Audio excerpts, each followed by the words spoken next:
Hello,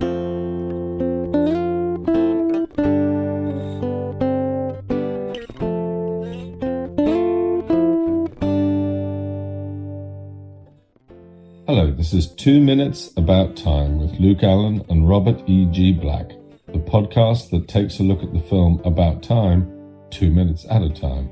I am Richard Curtis, and I hope you enjoy it. And if you don't, well, you can just travel back in time 2 minutes and listen to something else. I'm one of your hosts, Luke Allen, joined as always with my co-host, Robert E.G. Black. Hello. And with our special guest for this week, Simon Fisher-Becker. Hello. So, today we'll be looking at minutes 48 and 49 of About Time. And it's just a continuation of Tim going to Mary's house, and we open with her line about her pyjamas. And she says, "You can come in and take them off if you want to." And Tim says, 1 minute. Hang on, no, we've got more, have we? No, she says 1 minute because she says, yeah. It's because so often he says 1 minute and then goes back in time. Well, yeah. It just confused me for a that moment. actually, because this is her writing the next moment when usually he's rewriting like a past one. Yes. It's a nice sort of rhyme with what he does. Yes. So, considering our comments that we've made before, Robert, about Tim's pyjamas, Hers are the same. It's a nice touch that she's got the same pyjamas, yeah. Yes. It's great. And it gets me started on her bedroom, which is so a weird mix of every pattern ever. There are stripes and checks and flowers, different checks. It's such It's a chaos. small space as well. Yeah. Goodness me. I'm like, there's something wrong with Mary. That's when I look at this room. I mean, I think that should be the title for this one. Because you came so close to being a Farrelly Brothers movie. Yeah. So Tim looks at his watch and we go straight into him. Yeah, him sort of slowly sneaking into the room almost. Yeah. Which is quite nice. And yeah, her room is an absolute mess. Yeah, as you said, I hadn't really looked at it, but yeah, and so the fact that it's a set as well, you know, that it isn't just that they, like with the other scenes where they will go into a house, I guess this means obviously everything has been specifically designed for her character. Then you have all the ways they've made him blend in with backgrounds at his house, and now she's just like clashing with things. She's a weird counterpoint to him visually. And I feel like, yeah, somehow that makes them work really well together, doesn't it? The whole opposites attract thing, maybe. So Tim comes in, Mary says hi, and Tim stumbles over, I got to my notes to find what it is. Over her shoes. There we go. And yeah, I mean, it is brilliant. All these little details obviously come back in upcoming minutes. And I think this whole sequence really, it's quite weird because, I mean, obviously you don't know this, Simon, having not seen the rest of the film. Right. But yeah, so this is the first time Mary has met Tim, this meeting and this thing. But Tim has met Mary twice in the past and then erased those moments. So I think it is quite interesting that if we ignore the other times Tim has met Mary and only see what Mary knows as the present, they don't know that much about each other at this point, which I think is quite... I mean, I'm trying to think. Romantic comedies, I feel like there's normally more before you get to the sex scene. I'm not certain, but... It depends what district you live in. Yeah. No, it's very interesting. I mean, going back to a discussion, the previous episode was about the attitudes and of younger generations, where what I have noticed is there's a lot more heartache, because sometimes just going to the cinema together on one date, you then find they're putting up on Facebook in a relationship. Yeah. You see? And, you know, my grandparents used to step out, was the phrase, you know, or courting, just to make it a little more old-fashioned. And then you got the angst that one of them just thought they were going to the cinema, and the other one's thinking, oh no, this is far more serious. And so one will then send a text message and doesn't get a response. Whew. Complete nightmare. So, and I thought there was some in this scene and the previous scene, making the first move was by the girl. Yeah. Technically. Yeah. Which, even now, I find interesting. I think in my maybe day, it was always thought the guy had to make the first move. Right. Yeah, so... I think maybe it instantly gets out because of... This is going really deep. Because of the stereotypes with stuff like that and the fear for it to come across as almost, abusive or forced. Yes. I think maybe because it's assumed, whether this is right or wrong is another conversation, it's assumed that, forced sex is man onto woman, that it's probably safer on the writer's part to have the woman initiate it first. That is a very broad discussion. Yeah. You can go back to stuff like The Graduate and see that obviously it's not always like that, but... No. I think in context we need it here for this film as well, because if we are feeling bad about him manipulating time to meet her this third time, it's good that she invited him to her place. Yes. She invites him into her bedroom. Yeah. So, yes. It makes it okay. Yeah, absolutely. Yeah. There was a point I was going to have. Oh yeah, what you were saying before, Simon, about about going to the cinema coming off as in a relationship. I'm half expecting some of my friends to somehow have formed relationships over lockdown, to be honest. Yes. been texting and video calling, and then they're dating, and then I'll be the emotional support to help them pick up the pieces when a week into it all falls apart. Because what I feel very sorry for those is all the lovey-dovey things. Oh, I can't live without you. Yeah, where was my life before I met you? Blah blah blah. And then 3 weeks later, oh, my heart is broken. I can't live without you. It's what went wrong? Blah blah blah. And I say to some of these people, why do you put it on Facebook? Why do you just? And then I get the slap in the face because, I'm old. I'm either told I'm too old, or the phrase is you don't understand. This is how it works nowadays. And I said, well, it clearly isn't working well, is it?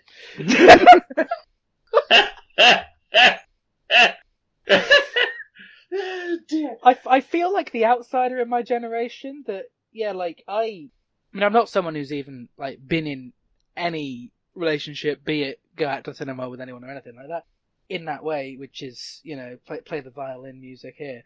But I think I tend to look at things as sort of, it's not a relationship, it's a lot more serious, and I think I'm one of the few people who sort of looks into everything very seriously and wouldn't consider being in a relationship with someone that, I couldn't see lasting anyway. Surely you've got to have more than one date. Yeah. For it to become a relationship, because you have wasn't it? It was stepping out, and then when you became fiancés, you were courting. I think that's how it worked. These are terms I heard, but terms that are before my time. So I'm gonna give it a Google to verify your points. Do you mean you don't believe and prove your need for immediate information? Yeah. Oh yeah. Yeah. I'm surprised at how serious these conversations have gone. It's good. Yeah. I didn't think it was I thought it was rather joyous. No, nice. I mean my conversation about forcing it and The Graduate and other things which I'm not really in a place to have an opinion about. Yeah. But I think this whole show's about not being in a place to have an opinion about things, really, considering we're looking deep into a film that we have nothing to do with. I think it's cool. Yeah, so she's in. Well, Robert, you're the one to talk about visuals. I think it's basically visuals from this point onwards. Yeah, most of it. It's nice too because the first version of it takes its time as he stumbles. He ends up on the bed next to her, and even then they're sitting there for a second before they kiss, and then a few more seconds before they start removing clothing. And by the time he has trouble with her bra and she has to correct him, it's cute. They're almost like teenagers that are expecting something amazing to happen, and it's just awkward and weird, and it's great. I do like the whole bra fumbling thing and how that comes back later on. Yes.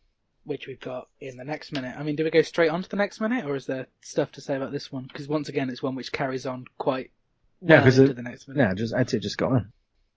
Okay, we'll go straight on. And yeah, I mean, so part of me finds it kind of funny that your first experience with this film is the sex scene. Well, it's not really even a sex scene; it's like a pre and post sex scene because it's a 12 rated movie. Or are in the States because of one brief topless picture of Kate Moss in the background and a couple of F words. Yeah. I always find it funny how prudish Americans can be when you think America is the center of the porn industry. Yeah. Anyway, we love being contradictory. That's why. I mean, we've talked a lot about age ratings because it's a weird fascination of mine. But yeah, I mean, that's why I find it interesting that whereas the MPAA are more box ticking as to you say the F word more than twice, you got yourself an R, we kind of go, okay, they've said it I think 8 times in this film, maybe 6, something like that. And it's like, okay, let's look at the context, let's see what that means, look at every case individually, which I think is so much better. Yeah. Because it does just seem stupid that a film like this, I mean, I know your whole certificate situation is different anyway, and you could go with an adult when you're under 17. But yeah, the idea that this is essentially stopping people who are like, 13, 14 from going out and seeing this film. It's like, because this movie is wholesome, Yeah, it's got quite a sweet message. It's. Uh-huh. I mean, I'd go as far to say it's a family film. Yeah. I'd sit and watch it with my family. I have done. I shared it at a community cinema full of elderly people, and they also really enjoyed it. So that was good. Hence, it kind of annoys me that in the trailer, both trailers, you've actually got the Kate Moss picture in the background and the sex scene jokes. Where it's like, if I'm trying to show this film to someone, it makes it come across as, I wouldn't say particularly crude, but it makes it come across as almost slightly saucier of a film than it is. Yeah. Yes. Which possibly makes it lose its audience a bit. Yeah, I would agree with that. But maybe they put that trailer together once it got an R rating in the US, and they knew we have an adult audience to cater to. Let's do that. It is very interesting, particularly here in the UK. There is this sort of political correctness about certain things. But I've done a couple of stage productions, plays, one of which was about Tchaikovsky. I played the head of the conservatoire where Tchaikovsky attended. But the poster was a picture of Tchaikovsky, and standing in front of him was a naked boy with a towel flung over his shoulder. So what you saw is just his bottom. He's facing Tchaikovsky. That's it. And we sold out. It was very nice. But then there wasn't a scene with any naked person at all in the production, and we did have people wanting their money back. Wow. So, and when did I do that? That would have been the late 80s. So before there would have been controversy around the young boy, I guess. Well, there we had, because around that time, 70s and 80s, I think it was, we had a person called Mary Whitehouse. Oh, yeah. Who became the big campaigner about the filth we see on the television. There's a famous documentary of her where she's absolutely, I turned on the television and there was nothing but filth. I think I've only read a couple of bits about her version of filth is nothing like we get to see today. I find that quite often where I'm sitting and watching stuff with my parents, and it's like, oh no, that was really horrible back in our day, and they'll watch it and they'll be like, okay, that was it. It's... Well, I don't know, again, oh, you're so much younger than me, but there will be some people. There was a commercial for some, I think it was some washing up powder, washing when you do your wash. And these kids are complaining about how quickly their clothes get dirty. And it's just the way the mother says, oh, well, when I was your age, we didn't wear any clothes.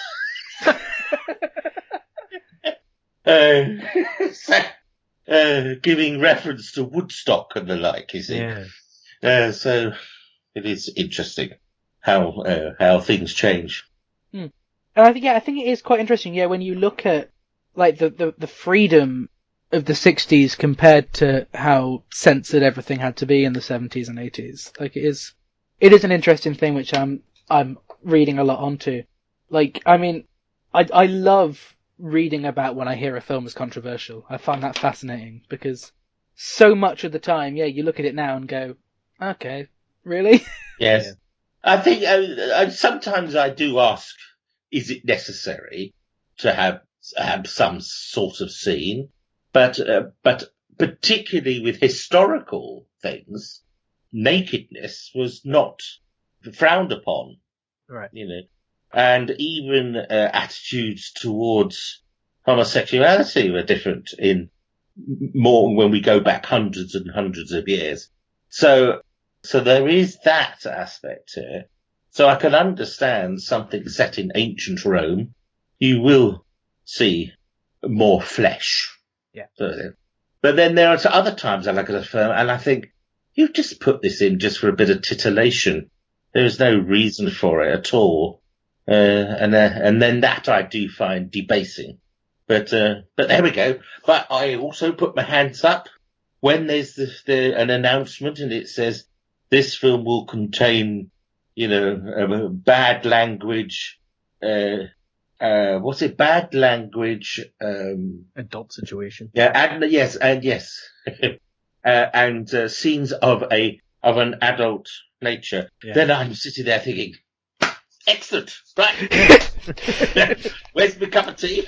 It is quite interesting, especially on I'm watching a lot of stuff on BBC iPlayer at the moment. Yes. And part of it even seems like, because obviously they have to warn you, part of it seems almost spoilery. You're watching a show and then you go to this episode. This episode contains scenes of a sexual nature, and it's like, okay, well, thanks for spoiling that. It could have been a considerable plot point. That these.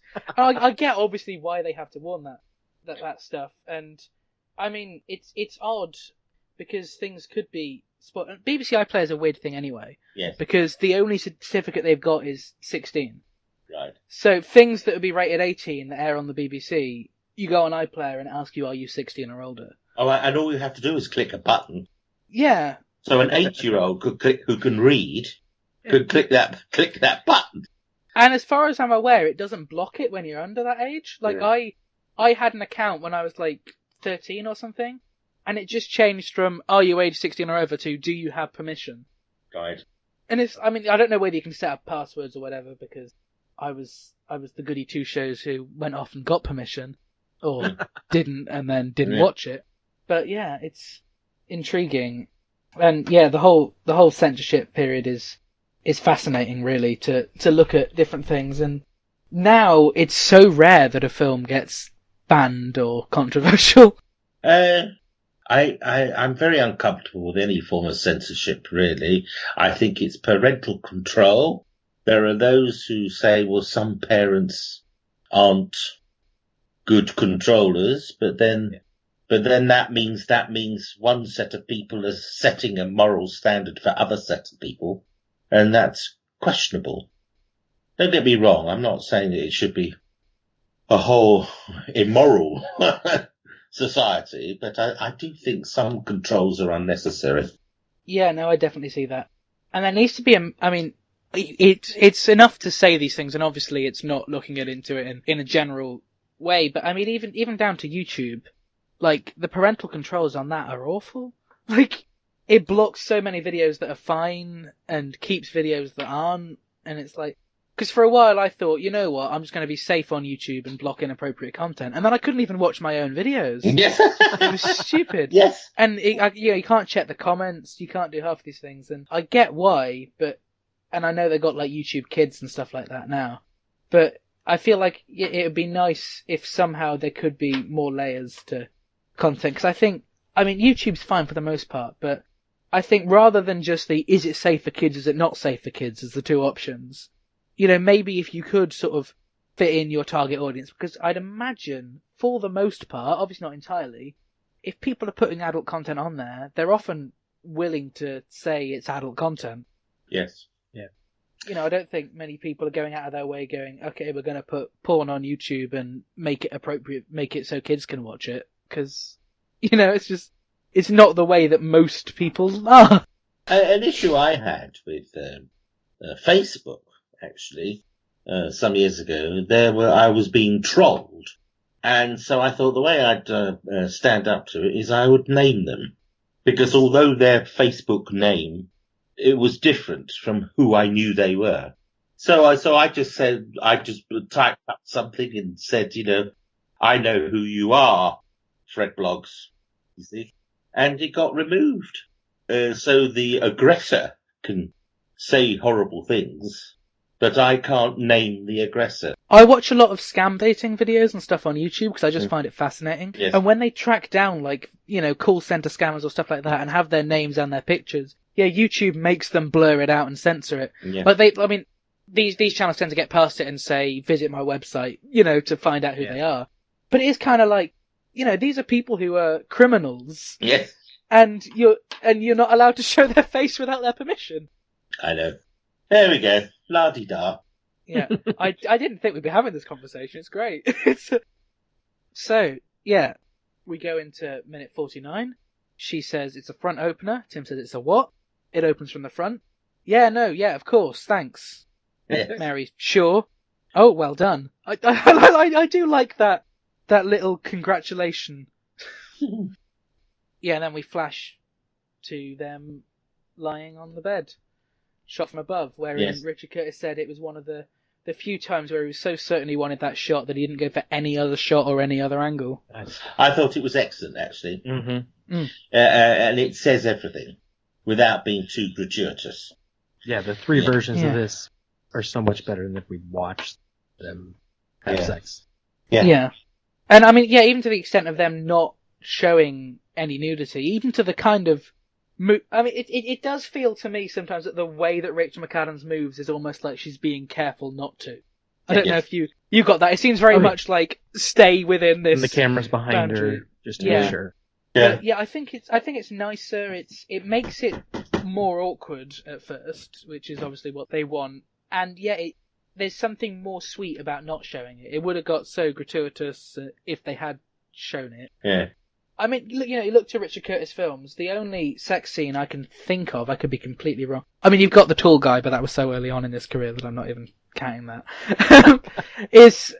That one's a little gratuitous, though. Yeah, but it's gratuitous for the point of gratuitous, obviously. Yeah. But, even the stuff he's directed, Love Actually, and that is, the sex scene stand-ins.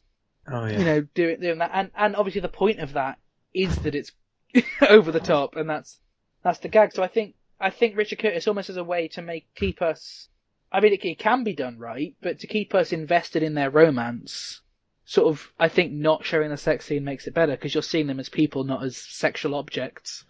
Yeah, absolutely agree. It was just a lovely shot as well. Yeah, to drop comparing this to comparing Lethal Weapon as a film. The first three characters you meet in Lethal Weapon are not clothed. Right. Which, the thing about Lethal Weapon is that is how you open an adult movie. A topless woman wakes up, snorts cocaine, and throws herself out of the window. There is no other way. Well, that's going to grab your attention, isn't it? Apparently that's been looked at in a lot of screenwriting classes as that's how you start a movie. And that is a classic violent start, isn't it? Yep. Because that's what comes back to me about certain projects I've written. Where's the violence? And I think, so some things that I've written, I've had to put in things which I didn't think of, and that seems to then take things to a slightly different level. Yeah, it changes it.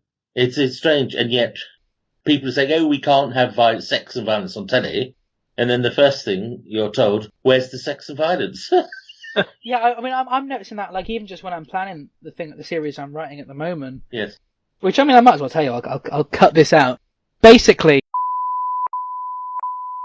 and I don't want there to be, sex scenes or stuff like that. I want it to approach things when it needs to, but I don't see it necessary. But yeah, even when I was talking with someone who I'm co-writing it with, he was straight up to say, yeah, but you're going to really struggle to pitch it if you haven't got any sex or violence. And it's yeah. Yeah, it's that's something I've come across. I don't mind putting it in if that's what they want, but to me, having a couple go into a room turn and face each other, and then maybe embrace and kiss, and then the door closes. Yeah. That, although that might be called a bit cliched, it says it all. I think we should bring back the cliche of shots on the beach and all of that, which was possibly ruined by the Naked Gun. But I mean, I think it's about time to bring that back, and I'd love to play up to that in something writing at some point. But I mean, on a slight tangent here, but that's the point of a podcast. As a Christian, like, I watch a lot of Christian movies, and the opposite problem is there for me, that they don't acknowledge sex, violence, and bad language, and thus it feels like an idealistic world.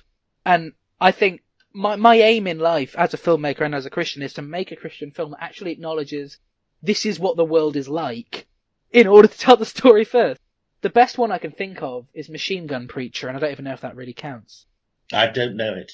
So it's a good film with Gerard Butler. I wouldn't even say it's really a Christian film. It's just happens to involve... You made me think of the Kirk Cameron movie, Fireproof. I still haven't seen that, but I've heard... He was so adamant about his Christian beliefs that he wouldn't even kiss the actress playing his wife in the film. And so they come across like they have no chemistry because they don't interact physically. It's like they don't seem like a real husband and wife at all. Yeah, that's weird. And yes, I mean, I always look at Christian films in the idea of how would an atheist or agnostic person view this film. I will often watch a film and say, okay, so if someone who wasn't of faith was seeing this, say a Christian wanted to, convert their friend to Christianity and show them this film, would it hinder their faith or would it help it? And most of the time it would hinder it. Most of the time, look at stuff like God's Not Dead.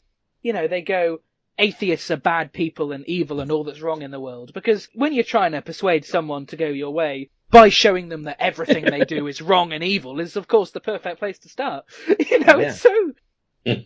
I find some attitudes very interesting. I think some people who are a bit uptight about any suggestion of sex, and the ones that are really uptight, is that they find the suggestion of sex in anything. Yeah, I've noticed that. And then I think to myself, and to be honest, I've said to one or two of them, how did you get here? How did you get here? Then they look at me. I said, well, your parents must have had sex. Mm-hmm. Yeah, unless they found you under a bush. But it's very strange. It's very strange. Yeah. But it's so very difficult, isn't it? Because we work in an art environment, and art is subjective, isn't it? Yeah. The sort of things that you like are probably, some of them are very different from what I like, and others are very different from what Robert might like. Mm-hmm. So to sit here and say, oh, this is bad, that is good, is really, there is, you're probably too young to remember Barry Norman. I know of him. Barry Norman was a film critic, and here in the UK, we had a series called Film, followed by the year. Film 73s, Film 84, Film 99. And he used to front it. And he used to give his review, and then he'd follow up his review bit. But what do I know? Exactly. He accepted that he was just giving his opinion because he was asked and paid to. On a different idea, I've been even meaning to write an essay about this at some point, possibly in a couple of months when essay isn't associated so much with school. But yeah, I mean, I've been meaning to write an essay about the fact that some of films with such sexual themes and different stuff has allowed me to realize my own views and values and to have conversations with my parents that I might not otherwise have. In watching these stuff, these aren't conversations I'd normally have about, oh, do you really think that's ideal for that relationship, and how do you think that's good? So sometimes it's completely unnecessary, sometimes it's completely worthwhile. And I mean, I would love to write, an essay to an extent. It'd possibly be very weird. Yeah, I mean, I just think it's a thing which people don't really talk about, the idea that maybe seeing some of these things that many people view as wrong in the world is actually a chance to talk about it. And I think, in all seriousness, as long as people like we are now, having a sensible conversation, it's fine. It's when, for whatever reason, somebody disagrees with your view and then hits you over the head with a flower pot. That's the difficulty about it. The Twitter version of this conversation. Yes. Yeah. Anyway, moving on. Yeah, so we get the shot of them in bed, and he says, "I'm sure we better bet next time." She says, "Oh, I thought it was pretty lovely." Right, no, it was pretty lovely. I mean, yeah. I mean, obviously, once again, I'm not in really a position to express an opinion on this, but lovely's not. Yeah, the lovely's a very awkward word, isn't it? In this occasion. Yes, I did. Or at least the way she says it. Yes, it was.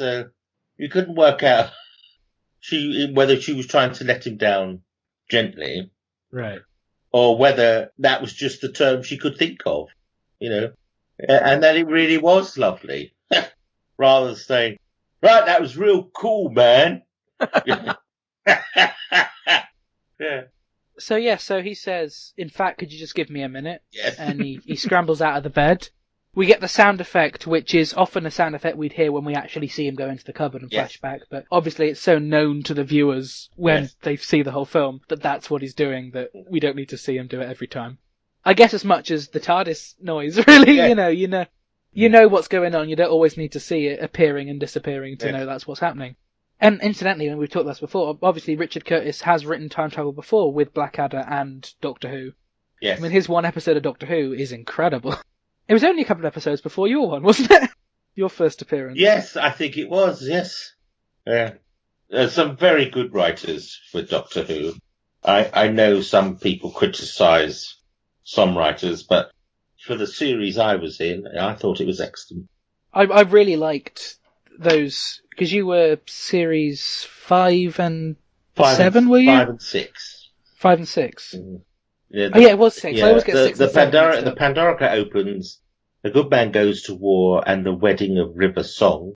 Plus, I did a prequel on YouTube for Good Man Goes to War, and for some reason, IMDb counts that as a 4th episode. Yeah. Which I'm quite grateful for, really. Yeah, it looks good on your credits. And actually, we haven't talked about it because it's such a brief thing, but you're in Master of the House in Les Mis as well. Oh, yes. Yep. I'll get around. But that's a hang on. He was great when I spotted you, because I do quite like the fact that, you're, and it adds so much life to it, because obviously you're there just enjoying the pub. Yes, it was an extraordinary. Nina Gold, casting director, contacted my agent to say that they were looking for actors who can't sing or dance. So she thought of me. Cheeky mare. And so I had to go along and prove I couldn't sing or dance. What it was, at the time with the castings, they didn't want anyone who'd actually been in a professional production. Right. And in other words, they just wanted ordinary people singing and dancing. And it's great, good, huge fun. I would never ever be cast in a stage production. So at least now I can say I've been in a production. And the way it worked was we had earpieces and a honky-tonk piano, bashed out the tune, and we sang it live on set. So it was really good fun. And, I mean, tell me this is an awkward or wrong question to ask, but how do film sets work around with, your mobility and all of that? How does that tend to take place? Absolutely fine. I have to sort of top my hat to the BBC in particular. But other production houses are okay. Generally speaking, they accommodate my needs, which are very few. My actual need is that they know I have mobility issues. That's all it is. And just to make some sort of allowance for me to get to the loo in time and things like that. And generally speaking, particularly with Doctor Who, but other things I've been on, everybody's been fine. Recently, I've found there's lots of rumours. It was suggested to me once that, oh no, they won't have you because you'll be more expensive. Because now health and safety, I have to have a chaperone. And, and I say, well, I'm 58, not 5. I just need to go. And as long as there's reasonable access, that should be fine. But I know with the part that I'm writing, that I hope to get you to play at some point, that, I think it would be great to sort of just have you, in your mobility scooter or in your chair, just there and, not acknowledge it, because I think that's important in the media as well, to not have it as a character point. It's interesting because I wasn't born with a disability. I became disabled due to circumstances. And what I've discovered is I had it because of my size originally. When it comes to casting, if it just says in the script, maths teacher, nobody would think of me. Right. Unless FAT was written in the front. Right? And then I would be quite high on the list, which is fine. So that was a bit of an irritation. I've always wondered with stuff like that. Yeah, like when they have casting and jokes where they have to acknowledge about someone's size or someone's looks, like, is that something that you have to become fine with as an actor, or? I know I'm large and I call myself fat. I have no problem with it. And what I have problems with is the politically correct brigade saying you can't use the word fat anymore. So you have to use euphemisms. But, I mean, with the Doctor Who in the audition piece, it just said large. Large blue man thinks Sydney Greenstreet. Well, for those who know Casablanca, Sydney Greenstreet was a very large man. Because not only was he big, but he was very tall as well. He's about 6'5". So that's fine. That's absolutely fine. And I've got no problems with that at all. And over the years, I found I get more work than my thin. I better say thin, because if I say skinny, they'll get upset. Yeah. So, and I used to joke, particularly with low budget projects, I'd get cast quite a lot. And I used to joke it's because I filled the screen. So they didn't have to concentrate so much on what was in the background.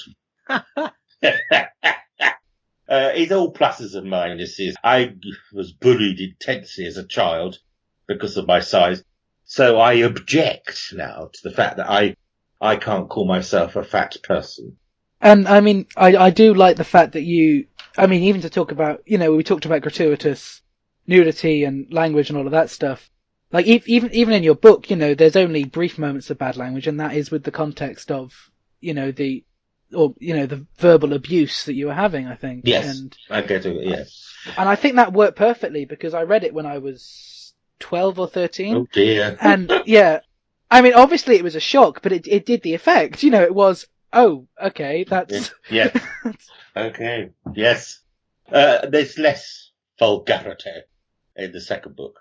But once again, it's context, isn't it? Because for a while I was avoiding that, because I'm not a person who really uses bad language, apart from on this show when I'm quoting lines from the film. Yes. But yeah, it's like when I'm writing stuff, I realised not everyone speaks like me. Yeah. I need to acknowledge that this is the way the world works. That is a big difficulty, I find.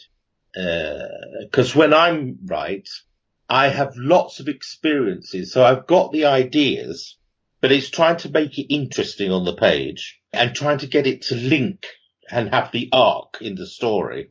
Because I've got lots of scenarios and I'm thinking, well, how can scenario B fit with scenario F in an arc? So that's my difficulty. So I have no problems with coming up with ideas. It's how to organize the jigsaw but that's the challenge, which I thoroughly enjoy. Yeah, and I think one thing I like about when I'm making short films, and if almost straight after doing it I go, oh, I didn't like that, is I always look at each short film as a pitch for a feature. Yes. So I made a short film called Common Denominator, which in the end I didn't really like the final version. Well, I liked it when I finished it. About a month later I went, actually, this is awful. Which is a shame, because I actually got an audio cameo from Carl Pilkington in it, which was incredible to get. But as a project, I didn't go for the angles, or some of the writing didn't work so well. And I mean, the plot of that was a con man who poses as a maths teacher while he's on the run. Okay. All the while, the real maths teacher ends up getting beaten and tied up and asked where the money is. Yes. And it's sort of, a role swap between the two people, and there's going to be a lot of comedy around that.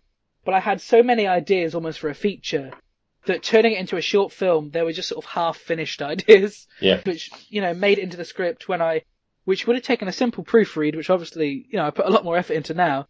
But like, you know, I'd write the first scene and go, okay, well, this is going to be paid off here, and this is all that. And so, like, for example, like the students, there was going to be a whole thing about how they sort of struck hard to control and all of that. And then I realised I didn't really have time to get into all the different lives of different students and sort that all out. So in the first scene, they talk about how they're not very clever and it's hard to control them, but then it's fine. It's like, ooh, yeah. But yeah, I can't remember what the original point was for that. Sorry. Do you know, I can't remember. Let's go. Are we hopeless? We were talking about writing. Yeah. You were saying about linking scenarios up, and I was saying that I didn't. Yes. That was it. They didn't all work out. Yeah. But yeah, if anyone's listening who wants to fund a feature-length common denominator, then thank you, and email in and guest on the show. Weirdly, that's not the weirdest request I've had for email in. I think a few weeks ago we had "If Your Mother Looks Like Andy Warhol" email in. So yeah, this is. We asked the City of London to be a guest. Yeah. Yeah. Oh, we did. Yeah, we asked the entirety of London to guest on the show. Oh, that'd be cool. None of them have got back to us yet. They're swines. Yeah. Maybe that's because our first episode only came out yesterday. Oh, right. All right. So there's still time. Yeah. Yeah, maybe. Who knows if anyone's going to be listening now in July when this is out? I will. I'll be our listener. Yeah. Right. Yeah. So he goes back. Smash cut. You can read your descriptions, Robert. I feel like I'm just reading your notes. Oh. Well, yeah. He just opens the curtain earlier this time, and he's more comfortable as well. And he knows the shoes are there, so he leans down and picks them up, puts them on the chair, which is already a mess. Yeah. Because their room's a mess. I like how he comments dangerous. It's just like the extra chuckle. Yeah. Dangerous. Out of that. And then it just, smash cut to them kissing, and he hasn't actually joined her on the bed this time, so he's being much more proactive, even visually. He's still standing for all this. I do like the fact that when he's literally got all the time in the world, he's acting as though he doesn't have much time. Yes. Yeah. Yeah. He's creating that sort of, if they're going to have sex on their first night together, it should be faster or more like, that's more passionate, in movie terms, I guess. So then we cut behind her and her top's already off and he unhooks her bra with no trouble and her line is great. Oh, you really know your bras. Yeah. Yeah. And then his I like to think so is once again like the scene earlier on with Margot Robbie where she's like where he he's rubbing sun cream onto her back and he's like, it's my area. Yeah. It's the awkward trying to sound cool Tim. Yes. And I think there are definitely some incredible parallels between this and the Margot Robbie moment, be it the pajamas and all that stuff. So far, it's the only 2 moments we've seen him repeat the immediate past, too. Yeah. Have we got any other comments really on this minute? Just right at the end of the minute, I gotta add the valance over the window is yet another pattern of decoration in this crazy room. Yeah. The decoration is bizarre. Yeah. But I do think it's wonderful because it does so suit Mary as a character. Yeah, she just has what she has. Doesn't care. I'm trying to think, like, it's weird when I actually try and think about who Rachel McAdams is as Mary, like what her character is like. I can't think of it as tangible, and that's not a problem, but right. I can't describe her character. We just get little bits. This is actually interesting in that way because we don't know a lot about her. We never do learn what her job. Oh no, we do learn what her job is, obviously, but we never see her there. And we see her doing it from home, actually, don't we? She's going to have. She's going to, yeah, and that gets interrupted. But then Tim's job's not really important for the most part. No, although we do see him doing it toward the end. But yeah, it's not important. Yeah, but I once again, I guess that's how he's telling the story. I mean, Simon, me and Robert have been like looking at this as Tim is, because I don't think he even narrates at this point, but Tim is narrating the film for the most part. Okay. And so we're sort of looking at him as an unreliable narrator, that he's telling the story as he remembers it rather than as it happened. Hence, when we see, I can't remember what bonus minute I sent you for Friday's episode, so I don't know whether it's one of these ones. But hence, when we see him meeting his first love interest, Charlotte, who's played by Margot Robbie, right? Like, it's only focused on her looks. Like, our first introduction to her is from her legs up. Right. And she doesn't have much of a personality, so to sort of look at that as that's how naive Tim saw her then, to now his actual, love interest, he gives her personality in his brain. Yep. It's, yeah. Yeah, he and Mary meet in the dark. Ah. So we get to hear them have a conversation and they can't even see each other. Ah. Now that's fascinating. Yeah. It's definitely a film worth watching if you get the chance. I don't know where it is available. I did try and find it, but I wasn't able to find it with the facilities I have. But, it was taken off Netflix the week we started recording this show. Well, it's still on Netflix in the US. Really annoying. That's why I can't find it. Anyway, Simon, where can our listeners find you on social media? On Facebook and on Twitter and my own web page, which is Fisher-Becker, all one word, .info. Bro. And Robert, where can listeners find you? Social media, Robert E.G. Black, and today I'm going to promote a specific show because Simon's mention of Nina Gold reminded me she did the casting for Annihilation. So my show Annihilation Minute coming out every Thursday. And the listeners can find me on Twitter at llama_bottle0, on Instagram at the Ginger Luke, on Facebook Luke Allen Film. They can find all podcasts, short films, radio appearances, newspaper articles, anything I'm remotely involved in. It's probably available at lukeallen.co.uk.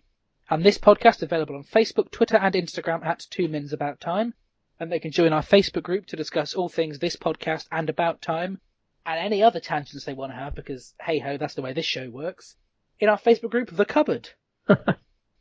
I still haven't Googled the goodbye thing. Hang on. We'll cover this. Unless, Robert, you've got an interesting goodbye. I looked some up. See you, Space Cowboy. That's a good one. We'll leave it there. The 2 Minutes About Time theme is performed by Ethan O'Mahony and is a cover of the About Time theme, originally composed by Nick Laird-Close. 2 Minutes About Time is a production of Lemming Drop Studios in association with Bottle-O Productions.